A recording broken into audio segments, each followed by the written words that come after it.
So I planted this Dianthus here a few days ago, and I'm going to try to propagate it for the first time. So when you're propagating Dianthus, you can either do it by division or by stem cuttings, and that's what I'm going to do today. I'm going to take stem cuttings. Now when you take stem cuttings, you want to take stems that do not have any flower buds on them. But if they do happen to have flower buds, you can cut them off, but they might grow a little bit slower. So I found a few stems that I could take cuttings from, like this one here. I'm going to take it right at the base. And one thing you want to do is to make sure that you have at least 2 to 4 nodes on the cutting. And the nodes are the spots where the leaves will grow out of. So this right here is a node, here is a node, and here is a node. And sometimes you can feel this little rounded little bump that will also signify that it's kind of a node. So I have my stem cuttings here, and once you have your stem cuttings, what you want to do is go ahead and remove any of the bottom leaves that's still on the stem. You can either cut them off or, ooh, see, I just messed up that stem. So this will be a good experiment. All right, so I guess I'm gonna go ahead and cut them off. You can either propagate these indoors or outdoors. If you wanted to propagate them outdoors, you can go ahead and just stick them in a pot of potting mix. Try to keep it in a partially shaded area and make sure it doesn't dry out. But I'm gonna take these and propagate them inside because I wanna water propagate it and propagate it in potting mix. So this is the potting mix that I'm going to use to propagate those Dianthus cuttings in.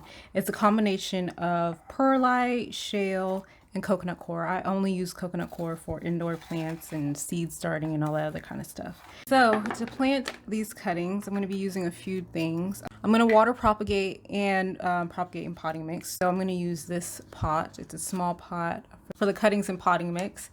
And then I'm going to use this for the water propagation. Now, with these cuttings, you do not have to use rooting hormone. I'm going to use rooting hormone. All right, the first thing that I actually want to do is go ahead and moisten this potting mix because it's actually pretty dry. And you want to kind of moisten it the first day and then water it the next. The newer shoots will not have rooting hormone and the older shoots will. I'm going to dip it all the way in there. See?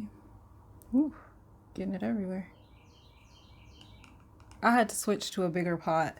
I'll go ahead and poke these holes and just bury them in there. Then I'll put this one in. And remember, you don't want to let these cuttings dry out. So if you need to mist or spray the top layer or something like that, do what you need to do. Just don't let it dry out, but don't keep it super wet either. All right, and there we go.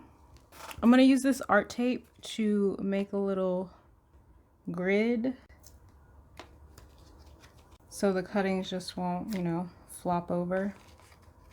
All right, and I'm gonna go ahead and put the cuttings in so you see they kind of stay in place. I want to change the water maybe once a week or so, or if you see the water level getting low, top it off. Okay, here's a quick checkup, and we got roots. We got some roots. None over there though.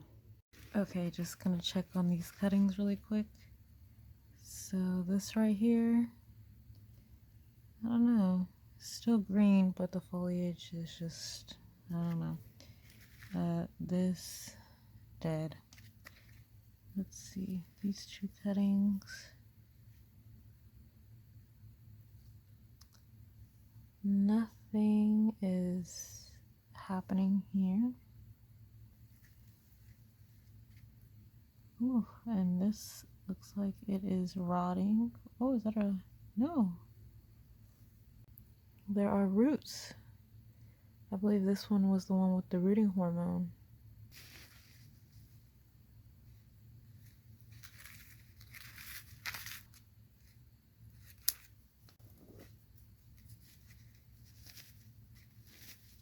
And this one I'm just gonna put right back in there.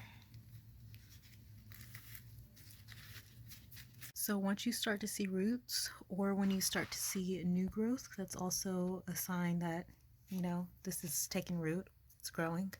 You want to go ahead and transplant it if it's not already in the place that you want it to be. And if you do decide to try water propagation, make sure you wait until the roots are at least a few inches long, maybe 2 to 3 inches long, before you transplant them. And make sure when you transplant them that you transplant them into moist soil, not too wet. So this is how to grow Dianthus from plant cuttings, and you can do it either with potting mix or water propagation. Both work just fine. It's a very easy plant to grow, easy plant to propagate, and I wish you luck. And here's a little bonus clip. I just removed this from the water propagation and I had to cut it, and I'm going to try to root it here at the node. See if that works through water propagation. If it doesn't, I mean, that's fine too. And I believe with this one I used rooting hormone, so I'm going to go ahead and try the same thing with this one right here. And we'll see how it does. This is my first time propagating Dianthus. I'd say it was a success. We got roots, right?